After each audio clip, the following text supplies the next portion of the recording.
Thank you, Madam President. On behalf of the United European Left, I want to express our profound concern at much of the content of this report. We, of course, condemn the actions of Hamas, and we insist on the release of all hostages on all sides.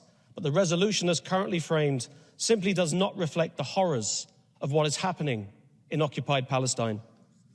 According to the United Nations, in the first 100 days, Israel's military offensive has resulted in the loss of over 23,000 lives, 75% are estimated to be women and children, with more than 7,000 more missing under the rubble.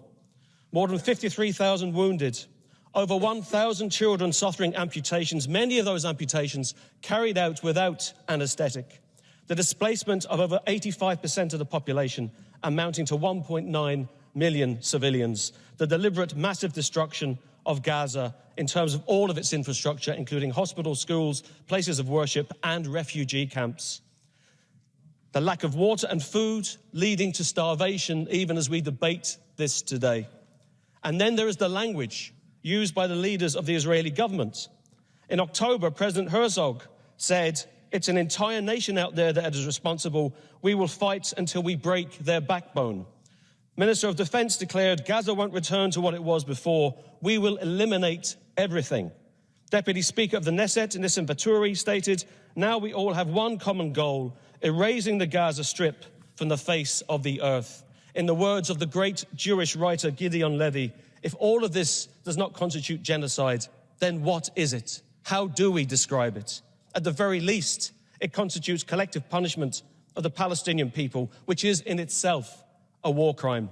The report in its current form has no direct condemnation of Israel, and I have to ask, how can this be? 11,000 children have been slaughtered in 11 weeks by Israeli occupying forces. Are we really not willing to condemn this? What kind of human rights body would choose to ignore this? The most important call that any of us can make is the call for a permanent and unconditional ceasefire. And in this regard, I want to recognise the work of our colleague Sevin Dagdalen, who is a co-founder of Parliamentarians for a Ceasefire, which now constitutes more than 500 parliamentarians across 30 countries. We all have a duty to make this demand now, and there must be accountability, not only for the murderous actions of the apartheid Israeli state, but also for the enablers of genocide, those states that supply the weapons and bombs to allow it to happen. And in this regard, I want to call out in particular the actions of the British Conservative government. To conclude, we need an immediate and unconditional ceasefire. We need an end to the illegal occupation of Palestine, and we need justice for the Palestinian people.